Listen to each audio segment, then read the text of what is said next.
Bueno, muchas gracias en primer lugar al comité organizador, evidentemente, porque también, visto un poco las temáticas que se están abordando antes que yo, y la mía, pues esto es un poco, bueno, queda un poco lejos quizás de lo que se ha hablado, pero bueno, yo en principio y lo que les voy a hablar es sobre vivienda social y sobre todo unas promociones de vivienda social muy concretas que realizó el franquismo. Y siguiendo la recomendación de la mesa, traje aquí, voy a ceñirme lo máximo posible porque traje la propia, vamos, voy a leer lo que tengo escrito. Entonces, bueno, la investigación se encuentra en una fase muy inicial, como os decía, no se ajusta tampoco muy bien a los marcos que suelo trabajar. Entonces, bueno, realmente creo que es importante también que hagamos un poco una pequeña introducción general a la situación de la posguerra española y de la vivienda social. La situación habitacional era desoladora. O sea, solo en Madrid se mencionan la existencia de 10.000 viviendas destruidas y casi 60.000 personas sin hogar. Otras estimaciones a nivel nacional recogen prácticamente 183 ciudades devastadas y unas 250.000 viviendas inhabitables. Entonces, claro, ante esa situación, el régimen en aquel momento se da cuenta de que hay que intervenir. Ya el año 38, a través del Foro del Trabajo, ya pone en marcha una serie de ideología vinculada a la vivienda y en este caso, en el año 39, el 19 de abril del 39, crea dos instrumentos claves a través de la ley del 19 de abril, como son la figura de las viviendas protegidas y, por otro lado, el Instituto Nacional de la Vivienda. En cuanto a las viviendas protegidas, bueno, es un nuevo marco legislativo que trató de canalizar la promoción masiva de vivienda, o así lo entendía el franquismo, pero que acabó por descargar la responsabilidad de su construcción prioritariamente en el Estado, al establecerse un sistema de ayudas y restricciones que hacían inviable la inversión privada ante la falta de rentabilidad. Ese marco legislativo se complementa con dos legislaciones más, la ley del 29 de noviembre de clase media y el decreto del 19 de noviembre, que crean las figuras de las viviendas bonificables, que ya son para las rentas medias sobre todo. Eh, en segundo lugar, se crea este organismo, el Instituto Nacional de la Vivienda, con la aspiración de centralizar el conjunto de la política habitacional. Está vinculado en origen al Ministerio de Trabajo, aunque en los años 60 en los años 50 pase al Ministerio de Vivienda, y por ese carácter gestor o fomentor de la construcción de vivienda y de la gestión de los beneficios que aportaba la ley de viviendas protegidas, el instituto no llegó a promocionar directamente muchos grupos de vivienda, salvo en casos de urgencia, como veremos más adelante, por lo que fue necesario contar con la colaboración de las denominadas entidades colaboradoras, que pueden ser, en algunos casos, pues, por ejemplo, el Instituto Social de la Marina, la Obra Sindical del Hogar, que es lo que más se acerca a mi caso, ayuntamientos, diputaciones, etcétera. A su vez, su servicio de arquitectura, y esto es lo fundamental y por lo que el instituto fue importante, fue el encargado de desarrollar las ordenanzas de viviendas protegidas, que es un texto que recogía las características esenciales a seguir para aquellos proyectos que buscasen la calificación de vivienda protegida, especificando, por ejemplo, una superficie mínima de 54 metros cuadrados, luz directa en todas las habitaciones, una altura máxima de 4 plantas sin ascensor, evitar excesivos movimientos en planta, etcétera. Todas estas recomendaciones al final lo que buscaban era orientar las posibilidades de promotores y arquitectos, de forma que el instituto controlase la nueva arquitectura a construir, guiada siempre por esa economía de medios y el interés por la vivienda rural, que va a ser algo fundamental para ellos. La segunda gran atribución que va a tener el Instituto Nacional de la Vivienda va a ser la formulación de planes de construcción, tanto generales como comarcales. En el caso que a nosotros nos interesa, sí es cierto que el Instituto genera tres nacionales en todo su periodo histórico. En lo que nuestra investigación respecta, en 1944 se puso en marcha el primer plan nacional, que cifró en 1.400.000 las viviendas a construir durante el decenio 1944-1953. Sin embargo, y como hemos comentado antes, los resultados totales a su finalización muestran el absoluto fracaso del nuevo marco legislativo y de su organismo gestor, del instituto, porque a 1953, a cierre de 1953, solo se habían llevado a cabo la construcción de 314.265 viviendas, de las cuales solo 71.948 eran protegidas. Claro, ante estos datos cabe preguntarse en realidad las razones por las cuales existe esa absoluta discordancia entre la programación oficial y los resultados obtenidos. Si damos por buenos los estudios previos que realiza el Instituto, La inoperancia de la política de vivienda no solo puede atribuirse a una deficiente programación estatal que sobreestimó las capacidades propias y ajenas o a una economía que no podía soportar los esfuerzos necesarios. También a la prioridad que obtuvo en ese momento las tareas de reconstrucción. De hecho, debemos entender al instituto como un elemento más de reconstrucción en este momento. Si vamos al caso concreto de Asturias, por ejemplo, a las destrucciones provocadas por la Revolución de Octubre se suman las destrucciones de la Guerra Civil, por lo que tuvo una especial preponderancia la acción de regiones devastadas que promocionó, por ejemplo, entre 1938 y 1945, 228 proyectos de reconstrucción de iglesia y también algunas viviendas. Por eso, precisamente, destacan acciones como las de las viviendas mineras, porque es un programa que sí funcionó, que sí se llegó a construir por una serie de razones que os comentaremos ahora. Con respecto al por qué o qué hay detrás del proyecto de viviendas mineras, debemos entender que el carbón fue una materia prima esencial en la autarquía. Tanto es así que podemos identificar dos precedentes esenciales a la construcción de estas viviendas. La ley de 1943, que obligó a la construcción de viviendas para empleados a las empresas, y la interrupción del suministro de petróleo aliado a la España franquista en 1944. Por ello, se hacía necesario la construcción masiva de vivienda para aumentar su producción, la del carbón, lo que se convocó en el decreto que declaró urgente su construcción por parte del Instituto Nacional de la Vivienda. En esta primera fase se construyeron unas 4.072 viviendas repartidas en 21 grupos por toda Asturias, que tienen aquí consignadas, a los que se añadieron en 1948 otras 3.000, pero que en este momento de la investigación aún no hemos podido identificar. Esta declaración de urgencia, a través de ese decreto del 1 de mayo de 1944, permitió no solo la expropiación directa, también la participación del Servicio de Arquitectura del Instituto Nacional de la Vivienda, que solo podía intervenir en proyectos que le eran ajenos, entre comillas, bajo esa tipología, y lo que provoca que sean modélicas, porque se ajustan a los intereses de aquellos que habían redactado las ordenanzas para construir ese tipo de viviendas. De hecho, se llegó a realizar una exposición sobre ellas. En el claustro de San Vicente en 1948, que visitaron unos mineros galeses, etc. Los arquitectos vinculados al servicio de arquitectura del instituto son José Fonseca y Amedo, Manuel Ruiz de la Prada, José Gómez de Mesa, José María Rodríguez Cano y Manuel Bastarreche. Bastarreche va a trabajar mucho para el Instituto Social de la Marina y por eso en Asturias tenemos muchos conjuntos de vivienda construidas por él por otro proyecto de construcción de viviendas en esta época.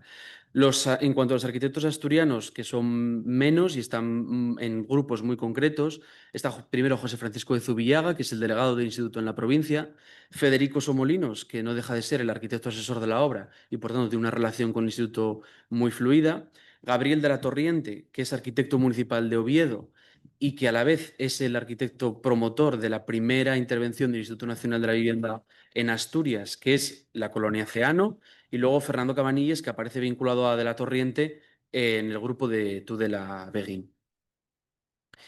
Todos los grupos en general, siguieron unas directrices máximas, más allá de que estaban vinculadas no solo con el reglamento del Instituto Nacional de la Vivienda, que habíamos mencionado de viviendas protegidas, sino también por los propios intereses del departamento técnico. Y podemos concretarlo en 3 puntos.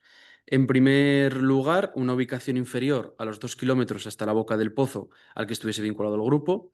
En segundo, desarrollo de diferentes tipologías basadas en el número de camas por vivienda. Así se calculó una media de 4,52 individuos por familia, de forma que se elaboró un modelo mínimo, cocina-comedor, 3 habitaciones para 6 camas, y uno máximo, cocina-comedor y 5 habitaciones para 10 camas.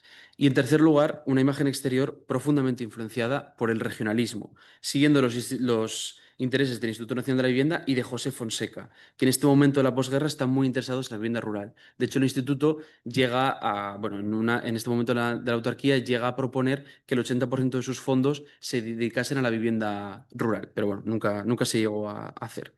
A la vez, bueno, todos estos recursos del regionalismo están profundamente tipificados, como veremos posteriormente. Y todas estas viviendas pasan al control, esas 4.000 viviendas pasan al control de la Delegación Provincial de Sindicatos, que es la encargada de adjudicar las viviendas a los trabajadores.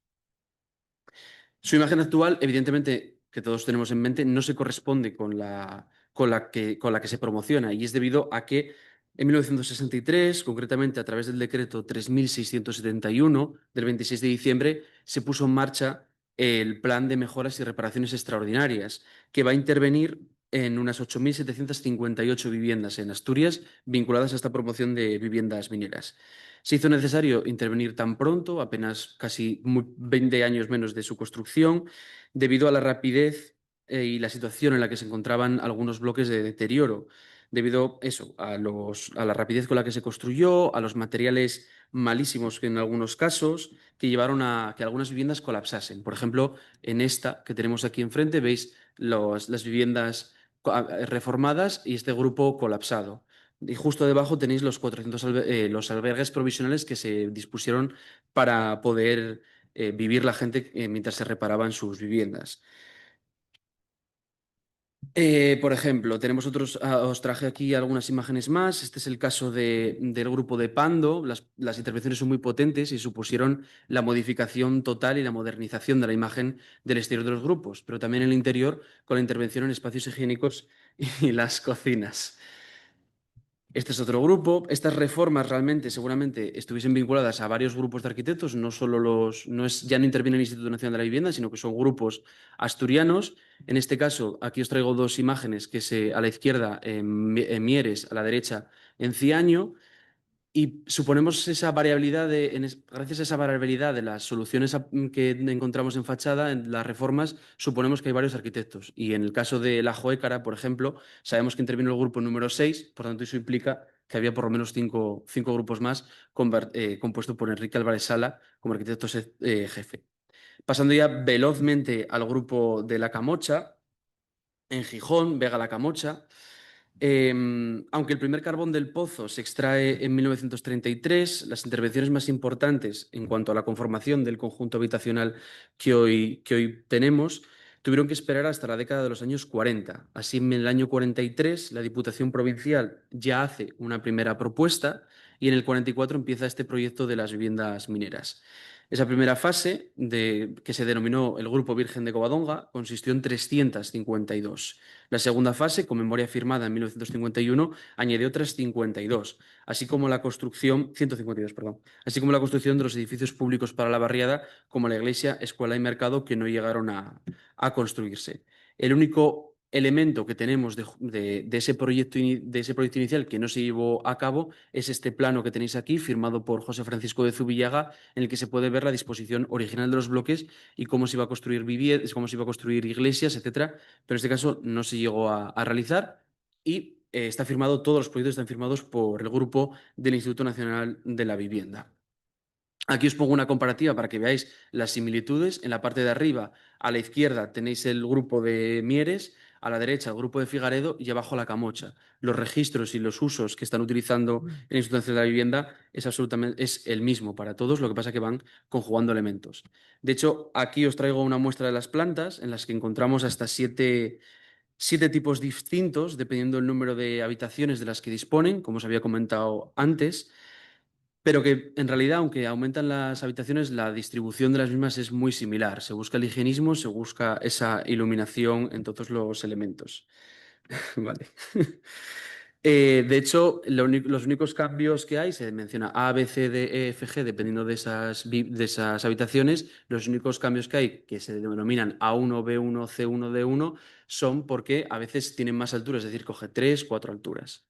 Para que veáis un ejemplo de la intervención del antes y después de las rehabilitaciones, en el caso de la Camocha empezó en el año 65, os pongo esta imagen, el que es el original de plano y el que conservamos hoy en día y se eliminan todos los elementos. Se tipifican incluso hasta las puertas y las portadas a las viviendas con esas soluciones regionalistas. Aquí tenemos, por ejemplo, puerta tipo C, puerta tipo A, que van variando, no tienen que ver con las plantas. Aquí os traigo un detalle de los balcones en su solución original y la solución que hay hoy en día. Y ya para concluir, bueno, tenéis aquí también el mercado, para que veamos que también incluso los propios elementos como mercado e iglesia se tipifican. Este es el plano, a la izquierda tenéis el plano del mercado en La Camocha y a la derecha el edificio construido, pero en Mieres. O sea, es exactamente lo mismo y se van reproduciendo en diferentes espacios. Esta es una imagen del mismo espacio, cómo estaba originalmente y cómo se encuentra hoy en día. Y ya para acabar, a modo de conclusión, porque bueno, tampoco no estamos en un momento muy inicial, Creo que podríamos señalar al Instituto Nacional de la Vivienda como un instrumento fundamental de la política de vivienda durante la autarquía, con capacidad no solo para gestionar beneficios económicos, sino también el desarrollo de importantes y complejos programas de construcción. Estos programas, ejemplarizados por las viviendas mineras o el Plan de Poblados de Pescadores, cimentaron un asistencialismo dirigido por el Estado hacia grupos sociales determinados a los que se les vincula con materias primas esenciales. De esta forma, no solo se buscaba esa paz social, ese trabajo, a través de la dotación de servicios mínimos, también la transformación a las nuevas exigencias, o supuestamente la transformación a las nuevas exigencias de esa sociedad, políticas y sociales. Aunque entre esas exigencias estaba también la imagen idealizada de lo rural, las referencias regionalistas en este caso ocultan los principios del movimiento moderno en cuanto a la racionalidad y el higienismo, buscando una reducción sobre todo del costo de la vivienda. Y finalmente, bueno, creo que podemos decir que las viviendas mineras fueron la intervención más importante en en la Asturias de la autarquía de vivienda, que alivió una carga del empresariado minero por parte, una carga que debía de asumir, que asume en este caso el Estado, y que se constituyen como el inicio de un tipo de promociones masivas de lo público invirtiendo en Asturias, que van a ser más en vivienda en Asturias, que va a ser más recurrente a partir del despegue industrial en la década de los años 50. Nada más y muchas gracias.